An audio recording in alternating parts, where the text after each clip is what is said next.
Hello and good evening. Welcome to the Col Social Sessions. I'm slowly warming up, getting ready to go and join the group ride over for the last lap around. It's not the last lap actually, that's next week. A lap around Greater London. No, next week is the 1st of March, so last lap this week around Greater London for now. We can always come back. So we're going to ride up Box Hill, keep it nice and gentle. This evening we have a special guest, the Col ambassador and friend Gareth Winter. We're going to be joining him live over on Instagram Live, so this is going to be quite an interesting way of doing this. There we go, I finally made it to the start. Disable my steering. I'm now going to go and log into Instagram, invite Gareth to come over and join me, and we're going to get going from there. Throw out some ride-ons. Nice steady pace this evening, not too hard at all, just a nice way to start the week without making it too painful on the legs. Right, hello everyone over on Instagram. I'm just going to pick up the phone and invite Gareth to join me.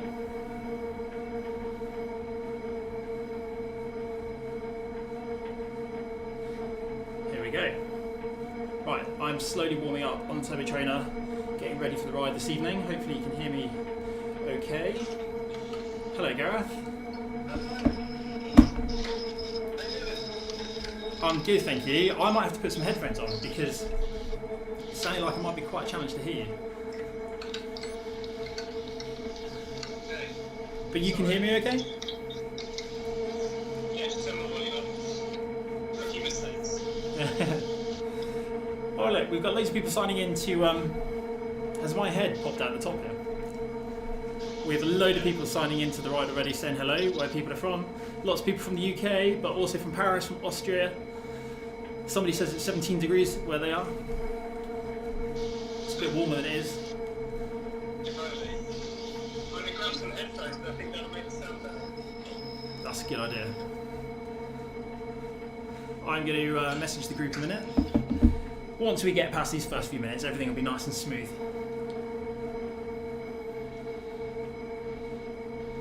There we go. Loads of messages going onto the group already. Somebody says Opie. Wow. Somebody says there he is. That's referring to you, I reckon. How's the audio now, Gareth? Let's find out if everyone's ready for a nice steady ride. So at the moment, I'm sat here. I have the group chat going on. I have you over on Instagram. I have the YouTube live stream going on.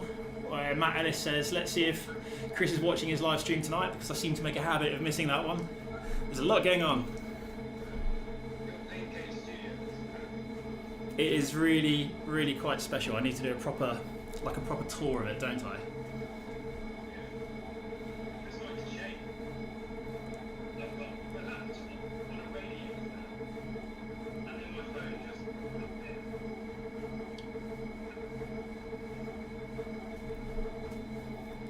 I've just spelled effort with an LE on the end.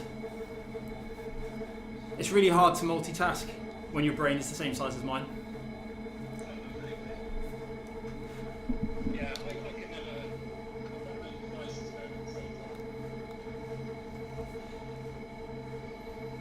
So what's on the menu today, Chris? So, For the social ride? it's social, not easy necessarily, but social. So it means it's friendly, it means we don't start too hard, it means that everyone stays together, that's the goal. And then we do go up Box Hill, which originated as a bit of an in-joke because the Col founder, Janto Barker, always, when we were teammates, used to say, I'm the fastest up Box Hill, I've got the best power to weight up Box Hill. So I thought, okay, for the first few rides, we'll make sure that we do indeed go up Box Hill. And it's worked out nicely. The first one was a bit too tough, a bit too long. I've seen some of Janto's times up Box Hill. He set his PB last year, his all-time PB. Wow. Which, To get stronger as you get older is proof that cycling is the holy grail. yeah, The secret to eternal youth is cycling. If Janto's still getting stronger, it's proof. right. Let's make sure everyone knows. Try and stay together as much as possible. Okay, so I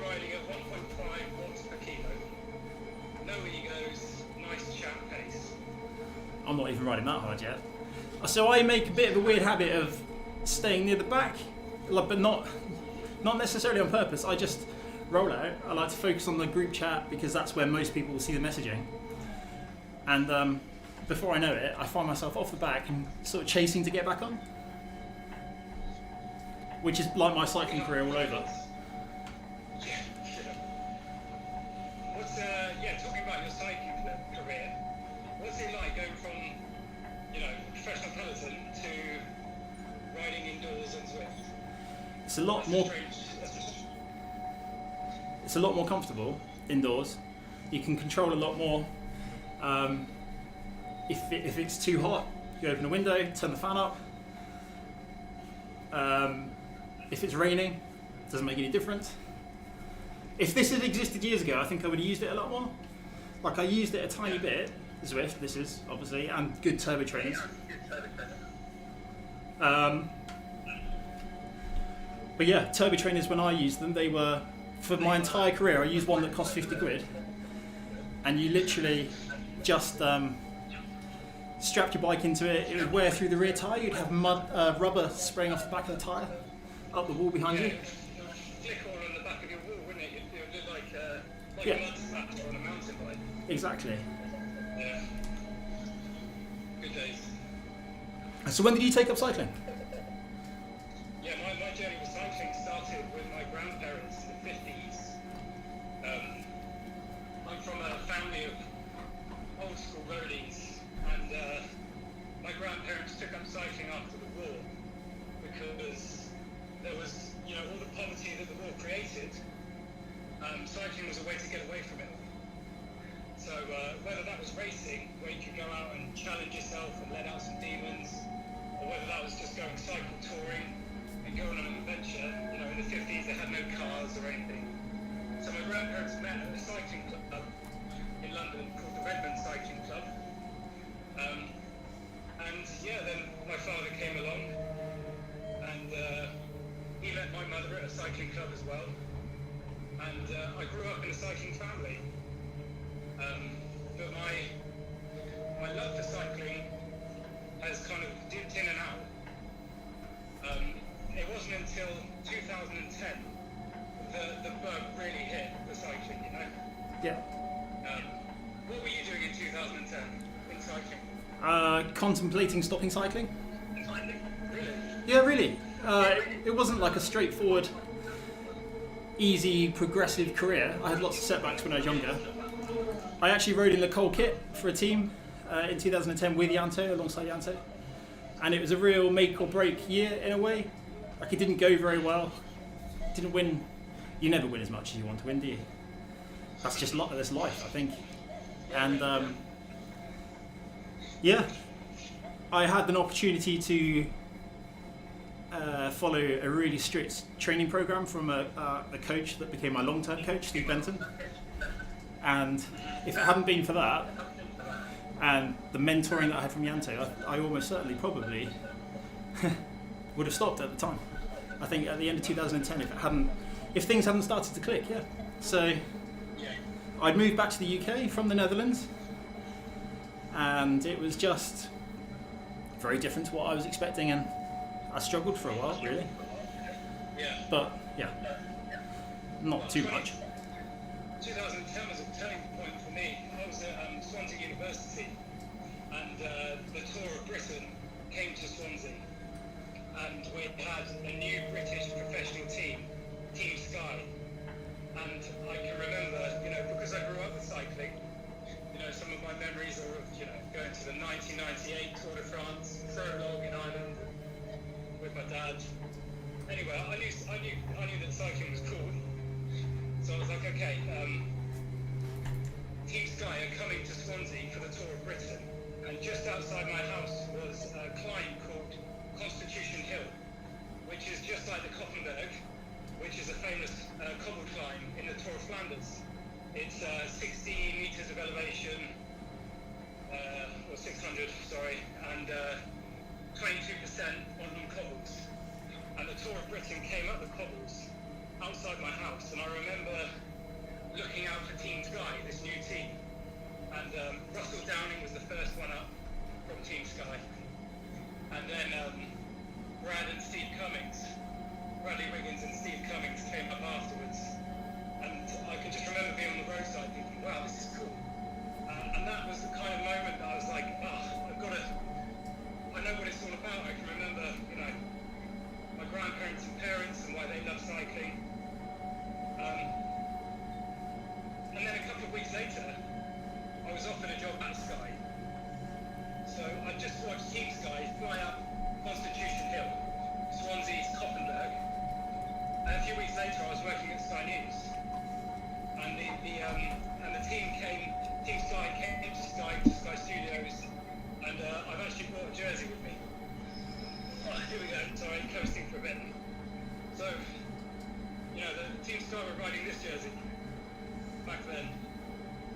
And that was the moment for me that I fell back in love with cycling, I think.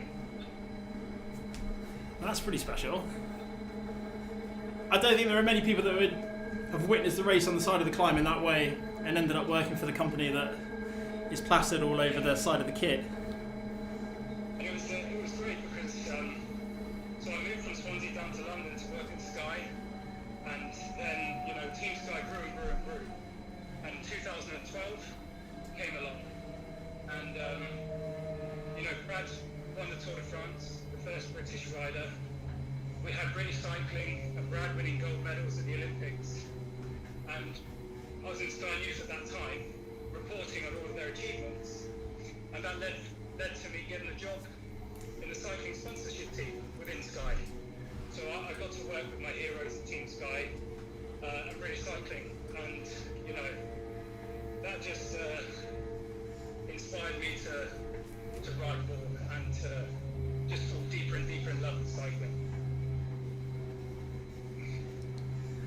And that's kind of where it all started. So fast forward from there. How were the first few years of your love affair with cycling? Oh, so falling back in love with cycling, because I worked at Sky News at the time. It's a 24-hour news channel, so we worked 12-hour shifts, earlys, lates, nights, and you couldn't get into a sleep pattern. Right. You're in a high-stress environment, and to be honest, I wanted to impress everyone that I worked with, because I was new, That's natural. It's life, isn't it? And to be honest, I put on a lot of weight. I wasn't sleeping well. I was putting work first. And at this point, I started hitting 90 kilograms, which is quite heavy for me. And I was lifting a lot of weights because the idea of going on a bike ride just wasn't so appealing when you're exhausted. But weights I could manage because, you don't need much energy. You just kind of sit there, So I got quite bulky. And then Brad come along and he won the Tour de France, and British cycling had all the track success. And it inspired me to get in shape and to ride my bike more.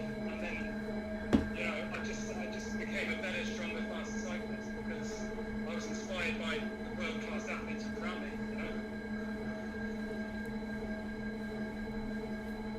I like that. The way you refer to weights and in comparison to cycling.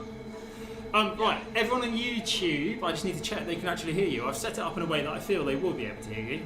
However, I've not actually thought to check. The microphone shows that it's picking you up.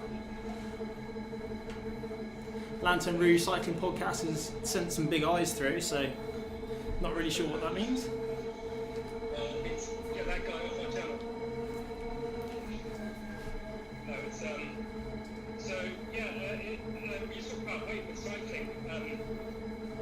Throughout the last decade, I started losing weight. I started getting really fit. I think I saw my heroes, people like Sir Chris Opie, Sir Bradley Wiggins, Victoria Pendleton, the pursuit teams, sprinters, Becky James.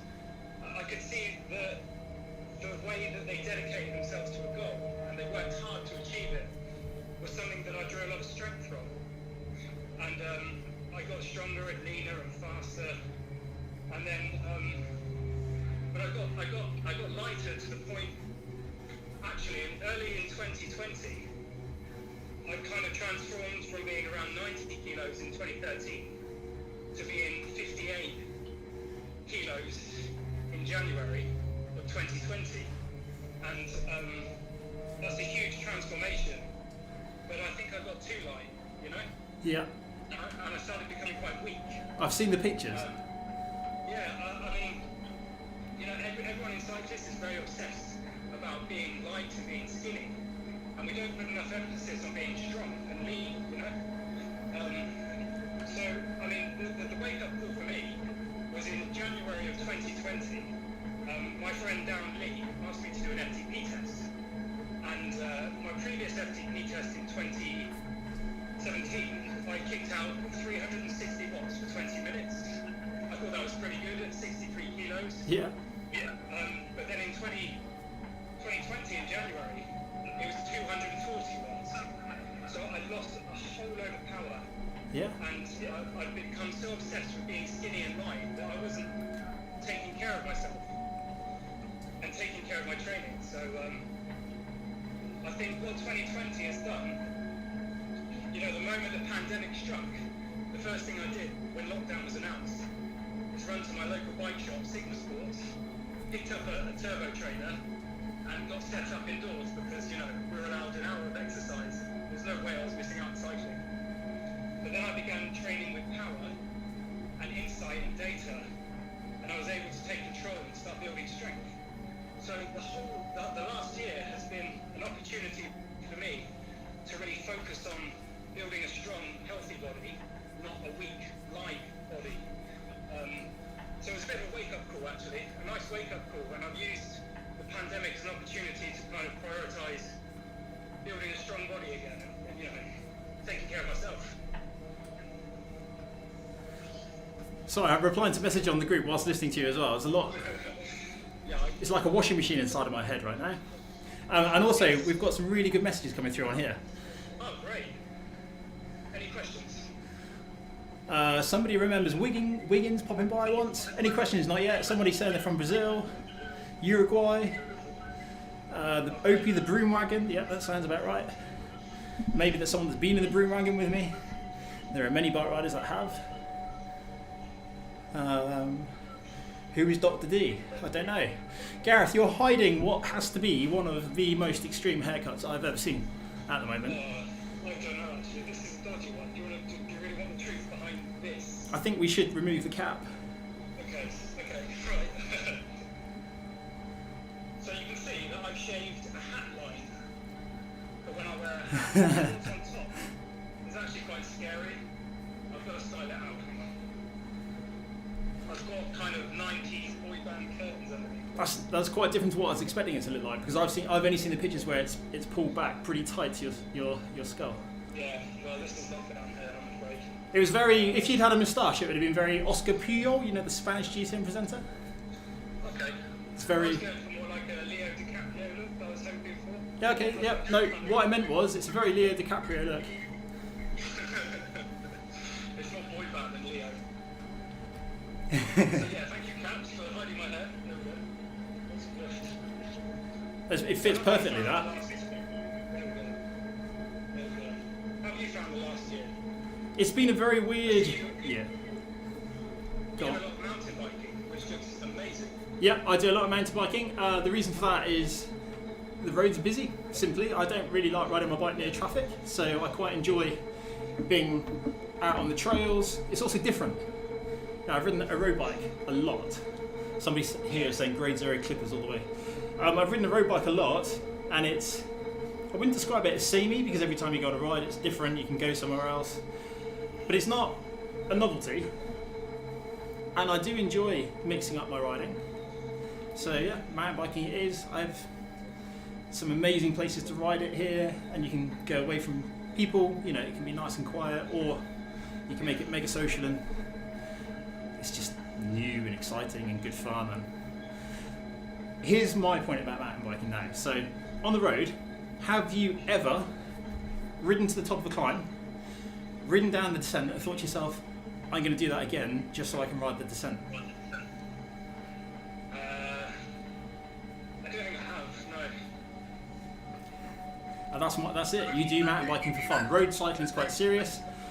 The buzz you get from it is all about fitness and the endorphins and that sort of thing, whereas mountain biking is more for the fun and the pleasure and the enjoyment, and that for me is the big difference. Like, I come in here and have a very similar experience to how I have out on the road. You know, I enjoy riding on the road, but for the buzz, for the fitness, for the exercise.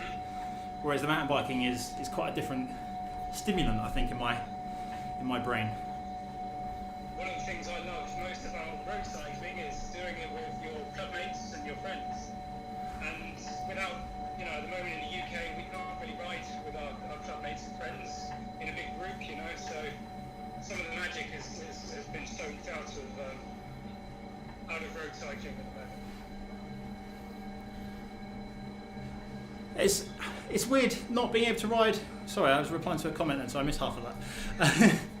It's weird not being able to ride with people as much as we used to at the moment. Like that makes it less enjoyable. Like road cycling is a social thing, isn't it?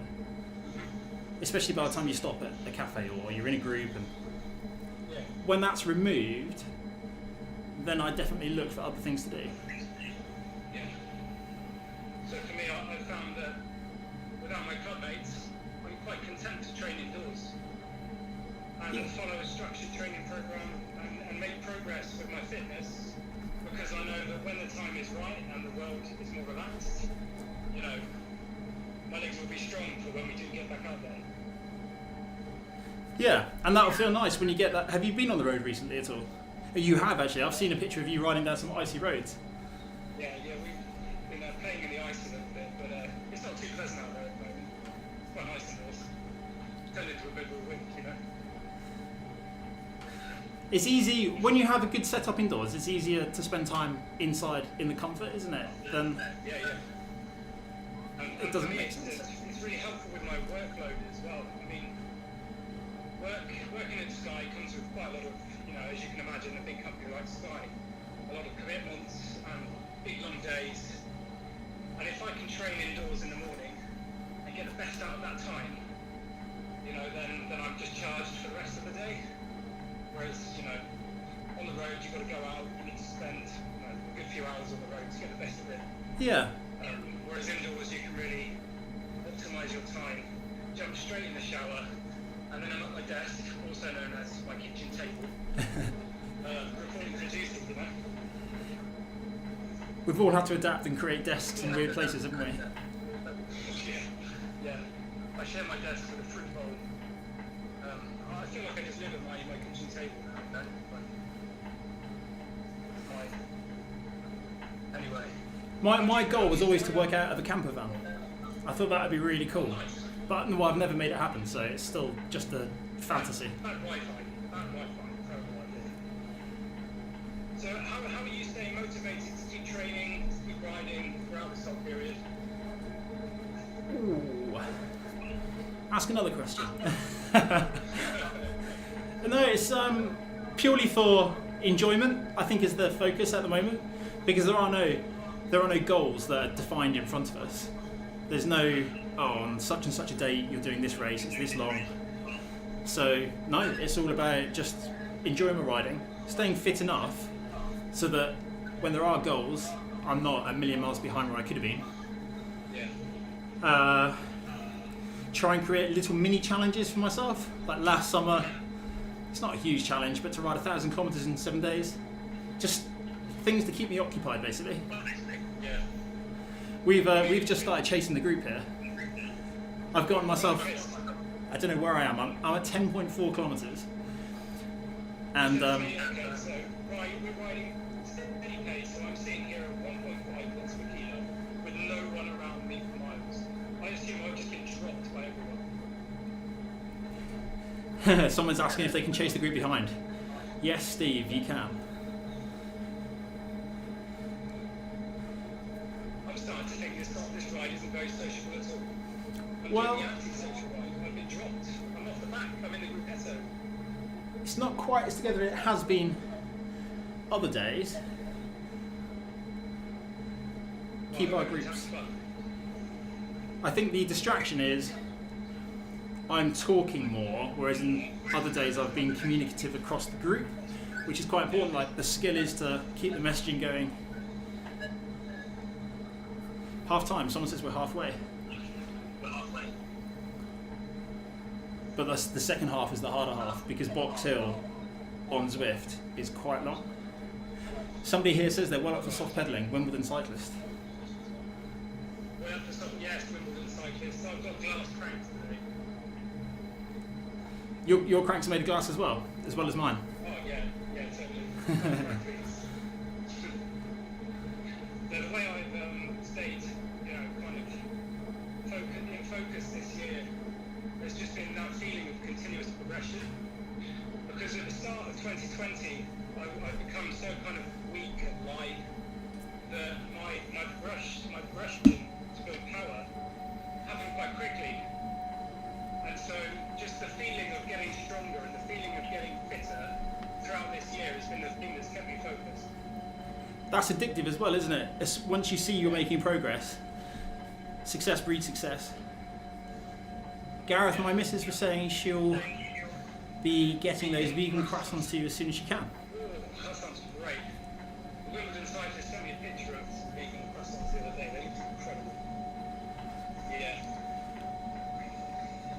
Oh, what's your favourite ride snack, Chris? Homemade flapjack. I used to love, well, I still love doing it, I just don't have the time to do it. Making ride food. Yeah. And flapjack with double espresso shots in it, like proper real espresso. So you get like a smoky coffee flavour. It's not overpowering because you got all the good sugar and all the good butter in there. I'm not saying it's healthy. Oh no. What about when you're racing? When you're racing, what did you like to stick in your pockets? Did you like real food or did you like something? I preferred real food, though often the reality is that's not possible, and you end up just having whatever bars there are. One year we had these amazing caffeine gels, and they were amazing because they tasted, well, they were called Victory flavour, and they were amazing. Every time you tasted one, you felt like you were going to win, and it also coincided with the year where I felt like I had the best legs, so that was good. 2013 that was. The first time I tried a caffeine gel was at a Silverstone team time trial at Silverstone. And my friend James gave me a caffeine gel and said, take this before the time trial. So I took the caffeine gel about 5 minutes before the time trial. And then the caffeine didn't kick in until about 40 minutes after the time trial. I like to have real food in my pockets on a ride. Lots of people ask me, what do you like to eat on the bike? But for me, I like, instead of gels, I like dates. A bag of dates is pure sugar. Dates are pure sugar. They taste great. And things like bananas or peanut butter on toast and a little, wrapped up in foil. I quite like real food on the bike. Yeah, it's savoury food is good on the bike as well. One year we had ham and, what were they? Ham and egg rice cakes. And it just breaks up if you drink sugary stuff and you eat sugary foods for a week on end, then you get palate fatigue and it's not enjoyable eating things like that anymore. I've got a question for you, Gareth. Go for it. Targets this year. Targets this year. Goals this year with fitness, with cycling. I've set no targets for events because I recognise that events could be cancelled. So all I'm targeting is continuous progression, to continue to build more strength, more power, and just to do it to feel good about myself, and hopefully, one day I'll get to take some of that power abroad and climb some of my favourite mountains with my friends or my dad.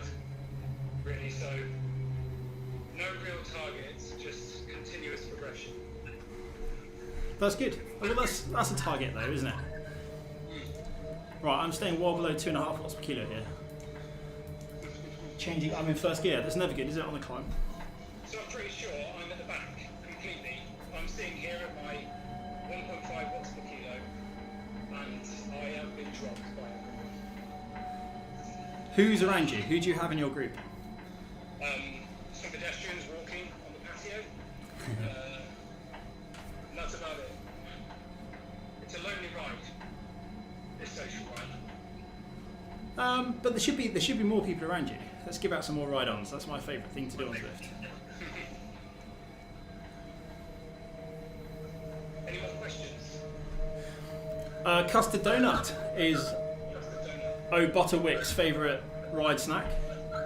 Gareth sounds like he's on speakerphone. Yeah, I think we're both on speakerphone. Paul. Okay. Right, this is the climb proper now. What was your best season on a bike, Chris?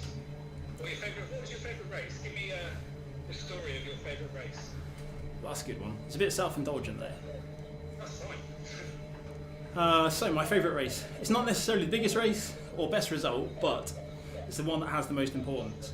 So where I met my wife, or where I grew up learning to race and ride in the Netherlands as a bike rider, was in the district called the Midden-Nederland, Central Holland, Central Netherlands.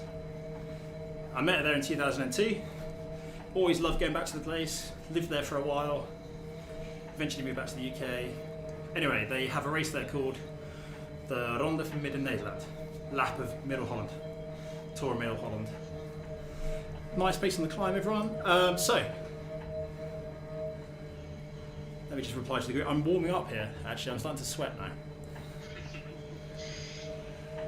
now. We did the race quite a few times over the years.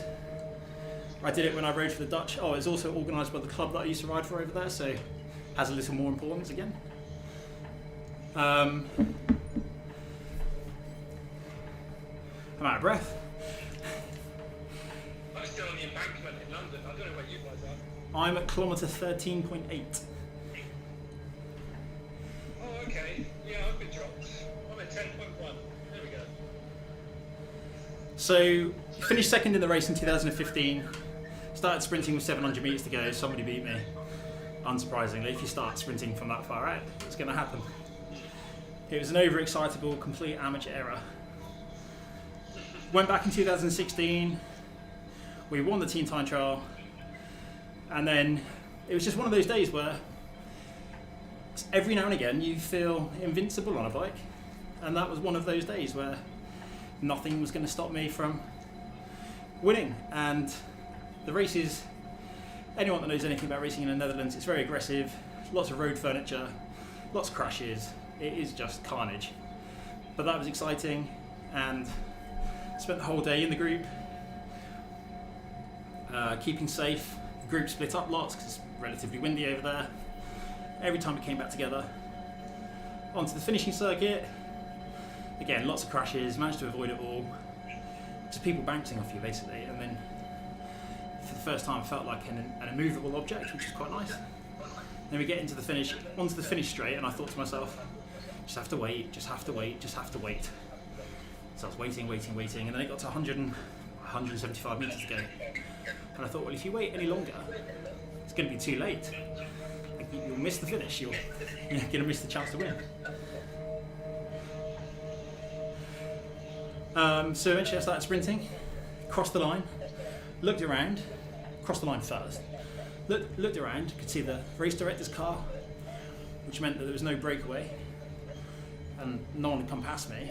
So for that half a second you were like thinking to yourself, well, I think I've won. If I celebrate now without knowing I've won, I'll look a bit of a fool. So you reassure yourself, and then eventually you just let out this big roar because you realise, yeah, I've actually won this. And it's just one of those events that, I've not told the story very well because I'm out of breath. It's one of those events where it made all the suffering and all the sacrifice worth it just for the sentimental value of the event. Because you're known as a sprinter, right? Yeah. Is that code for fact? It's a fact. Chris is a sprinter. What, have you got any advice for budding sprinters? Yes. Don't try and lose weight. It's probably genuinely probably the best advice for a sprinter. If you look at the riders that are winning races these days, they are huge compared to, well, not huge, that's unfair, but they are muscular, they're robust. They're much more, they're bigger powerhouses than they used to be. And I think that's because there is so much more science now compared to 15 years ago, 20 years ago when I took up cycling, 24 years ago. Like the advice isn't just to be light, the advice is to be strong and be powerful and be fast. And I think if you want to be a sprinter, that's incredibly important, but then also remembering that positioning is everything. I'm really hot, I'm out of breath here, Gareth. So out of breath, I'm trying to reply to someone on the group. I'm sitting there at 1.5 watts per kilo, the sun is shining on Zwift, but no one around me, I'm fine. I'm clearly doing it all wrong. So yeah, it's interesting you say stay strong as a sprinter. You know, I always admire sprinters above all when races get mountainous. I think like a Grand Tour, where you watch the sprinters that don't lose time on the mountains and they can still sprint at the, you know, on the flat stages later in the tour. It's incredible. Yeah, that's the sort of suffering that they must experience on a day like that. I wouldn't ever want to have to put myself through, if I'm really honest. I think it must be so demoralising knowing that it's going to be what, 6.5, 7 hours on some days of just pure pain, and they're going to be riding flat out. You know, there will be guys in the middle of the bunch. They're not racing for GC, but equally, they're not sprinters. They can just cruise. But the sprinters, it's flat out for them. Not just to get to the finish, because that's their physiology. It's just a real challenge. And that, I don't think people really realise. I had a question earlier that asked me who my hero is. I'm going to throw that to you first, Chris. And who was your hero in road cycling when you know, were in the thick of it? Riders like Eric Zabel, who rode for Team Telecom. The pink kit, he won Milan San Remo 6 or 7 times. Yeah. So, I think. And no, the green jersey. He also won Milan San Remo a few times. Yeah, phenomenal rider, Eric Zabel. I've messed up my history there a little bit, but he was absolutely amazing. And again, a sprinter. Yep. I can see Simon Creasy just behind me. 7 seconds. Let me just tease him a little bit. If he's 7 seconds behind me, that means I've possibly gone harder tonight than I thought I was. Yeah. I think you're going a lot harder than me. Well, I am sweating. Yeah, pretty good. I've noticed you've unzipped the jersey. Oh yeah, you know, it's a little bit. Someone's on Instagram. Look.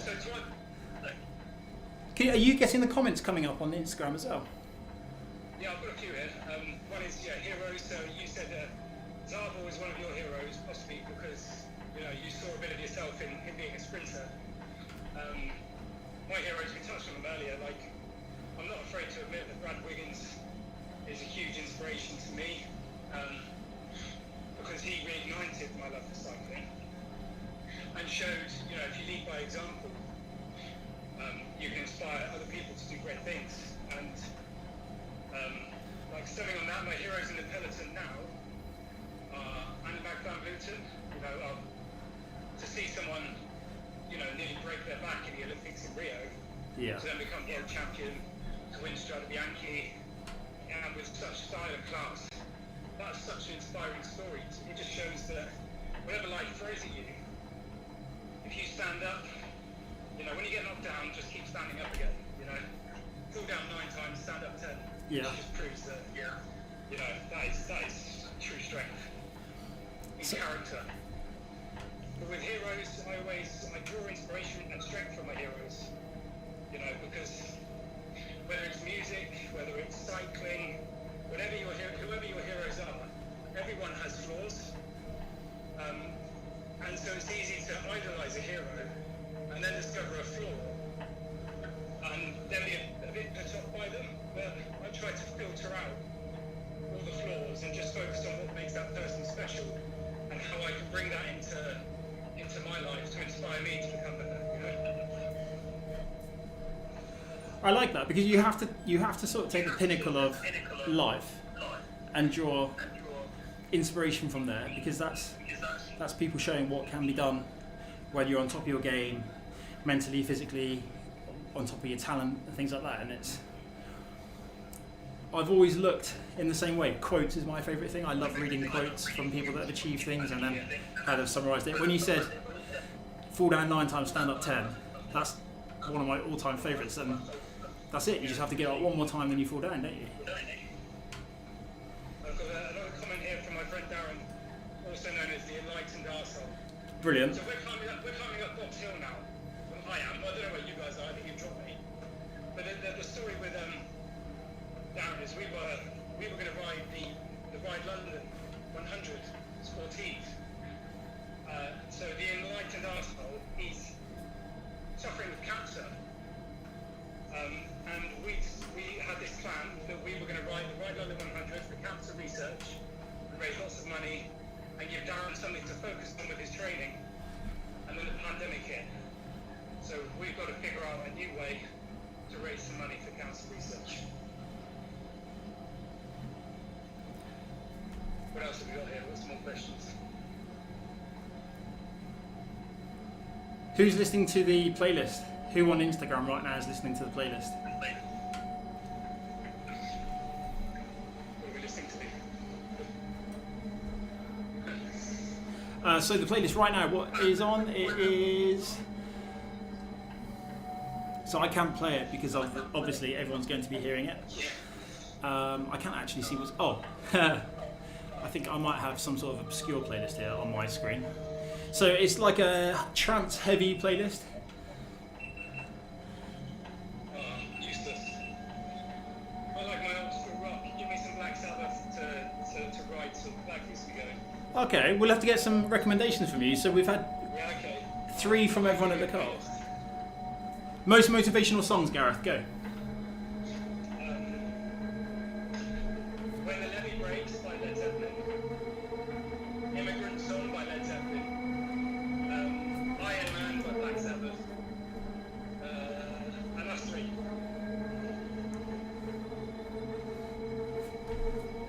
That's a solid, heavy and solid 3. Yeah.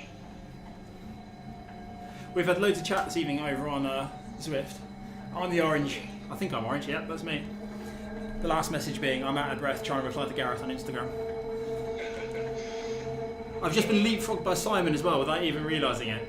It's very difficult to spread the attention. Someone here is riding around with, Ross Bladen is riding around with Zip 808 on his Swift bike. There we go. I've crested the climb. Somebody's done it in 6:49. That is fast. I've done it in 14:07, which is very close to my time from last week, which I think was 13 something. So talk to me about the Col. You're quite new to the Col, aren't you? Well, in some ways I'm very new to Le Col. In other ways, I first discovered Le Col when I beat Janto in 2009 in a race, and I like to remind him about it very often. Yeah, we'll keep talking about that then. So what excites you about the Col? Well, everything. It's partly because I've been aware of it since day one, or not quite day one, but in that first year. The fact that I've had most of my favourite racing memories in their clothing makes it very much feel like home. And then this, I get to meet loads of interesting people, ride with hundreds of people indoors. There's an embarker just up ahead of me. I'm not sure if that is any relation to another embarker that I know. Or am I just clutching at straws there? I'm going up the rise after the top of Box Hill, which in real life, to be really honest, doesn't hurt that much. But this one does. It's all relative. I need to put it in the small ring. I get lots of questions about kit choice for indoor riding. Kit choices for indoor riding. I like to go for the lightweight collection. Yeah. As if we're riding outdoors in the summer, because it's breathable, comfortable. And a hat. And a hat to hide my terrible hair. If I'm training by myself without people looking at me, like you lot, I like to just put a hairband on. Oh no, they're all the fashion indoors, I've heard. Yeah, you never see that in real life. Instagram versus reality. My goal on Box Hill Descent. My goal on the descent on the game is always to try and get 100 kilometers an hour. But because I spend so much time focusing on the group chat, I'm yet to actually make it happen. Okay. I'm still climbing.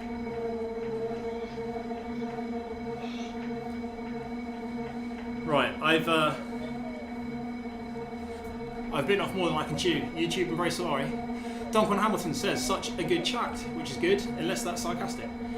Although, by the sounds of it, he means it, because he's also said, ham and egg rice cakes. Yes, and I'll tell you a story about the ham and egg rice cakes, because if you breathe at the wrong moment and a little bit of rice goes up in your nose, it's there then for the next couple of hours. And you'll be riding along in the bunch, trying to get this rice cake out of your nose, and then all of a sudden, when it finally dislodges and comes firing out of your nostril, the breathing, apart from smelling like ham and egg, is amazing. Because all of a sudden you have clear airways. And that's something you probably didn't know before tonight. It's like low oxygen training, like altitude camp. Yeah. Stuff right up your nose. Yeah, that's it. That's I'll try that tomorrow. top tips right there. So for dinner anyway, actually, maybe I should save some, putting up my nose. So next week, this ride is going to France Great. for a flatter route. What's that route? So on the Champs-Élysées? No, we're not going on the Champs-Élysées, not to my knowledge. It's the RGV route in France. I will admit, quite readily, I don't know all of the routes inside out on Zwift. But it is going to be a good one. It's quite picturesque. How have your Wednesday night training sessions been? Because this is the Monday night social ride, and on Wednesdays you do training, right? Yeah, so Wednesdays are quite serious, to the point that last Wednesday I didn't finish the first set of intervals. I was a sweaty puddle on the floor. So the idea behind the Wednesday sessions is everyone is in a group together. We're not getting split up, everyone's riding together. And we all follow the same structured interval session. There's a 12-minute warm-up, standard, that's always the case. It varies slightly what's in the warm-up. And the length of the last little bit of recovery varies before the next interval, just depending on what's coming up. But they are hard. So I plan the rides when I'm feeling fresh, motivated, relaxed, calm, generally sat on the sofa, type them into the spreadsheet that I use, then upload them. But then when it comes to doing it, and you've been working all day or whatever, busy, life, 6:10 in the evening, you're not quite at 100%, then all of a sudden those sessions really start to bite. But they are good. We've done all sorts so far: sprints, anaerobic efforts, VO2 efforts, longer threshold efforts are coming up at some point, so hopefully everyone feels there's something for everyone there. You should try them out, Gareth. Well, I'm a morning person. I'm a morning person. The most antisocial hours, because I get up at 4 in the morning. What?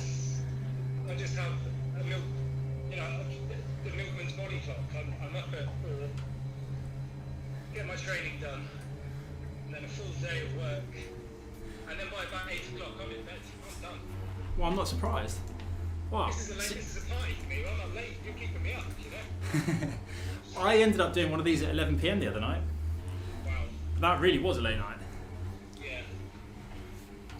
Well, I'd be tucked up in bed asleep firmly. So I would describe myself as a morning person, and I always blame that growing up on a dairy farm. Yeah. I just love life. I'm like, I want to get up and start my day full energy, and that's just me. No, I agree with that. I think it's good. And the thing with cycling as well is if you, or exercise in general, if you get up early, you go out, do some cycling, or you train indoors, whatever that is, you kind of start your day with your best foot forward. And then, you finish, you've got all these endorphins, you've got all these ideas in your head, and you can just hit the ground running with the day.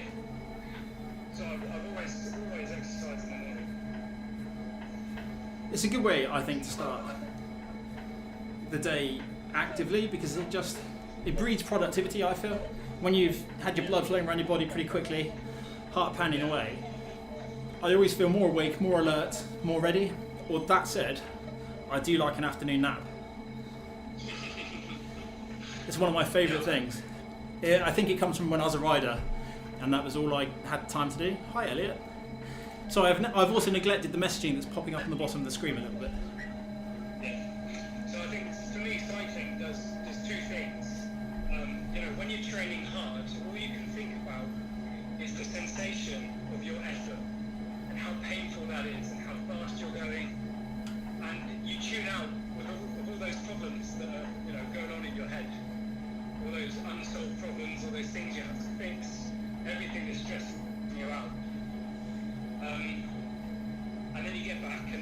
bike, you've achieved something great, and you can start your day. But on the other hand, is if you go out on a social ride or a steady ride, you kind of the escapism helps you.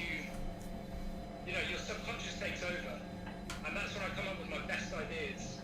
You know, I'm a senior creative at Sky, so I'm always fixing creative challenges, and my best ideas come to me when I'm riding gently on a bike.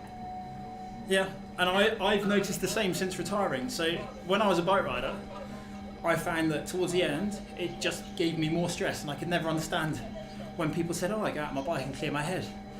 I thought, you're mad, that's when all my problems come rushing to me, is when I'm on my bike. But actually that was just because performance was the stress and I wasn't going as well as I wanted to and things like that.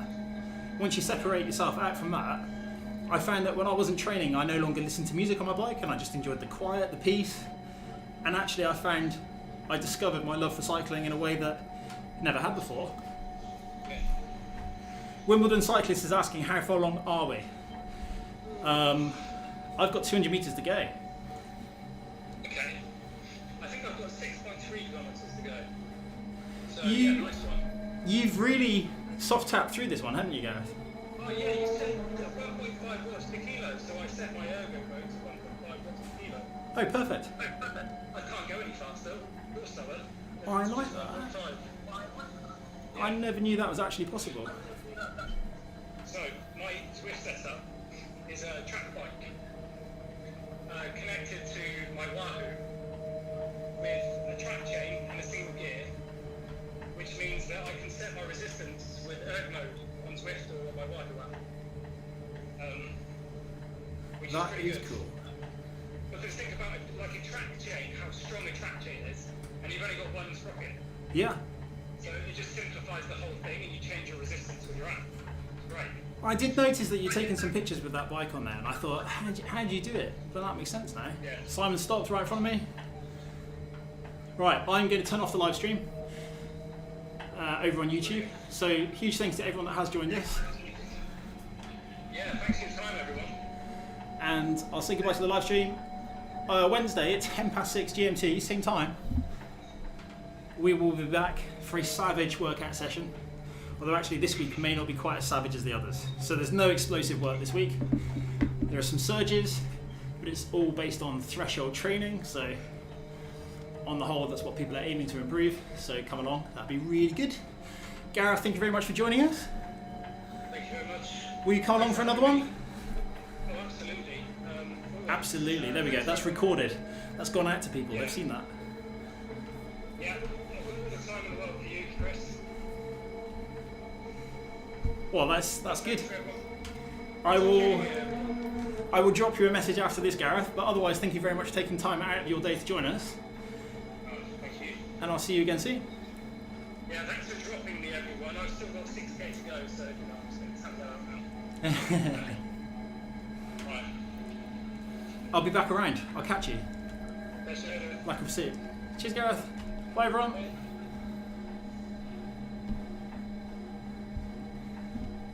Right, there we go. That is that. Massive thank you to Gareth Winter for joining us on this evening's ride around London. This is the last time that we are at London. Next week we're going to France because I really fancy spring in France. So it'd be really cool if you join us there. I might not bite off more than I can chew next time. Running 1, 2, 3, 4 devices has proved quite difficult, so I'm sorry if it was a little bit more disjointed than you are used to, but I very much enjoyed it. Bye for now.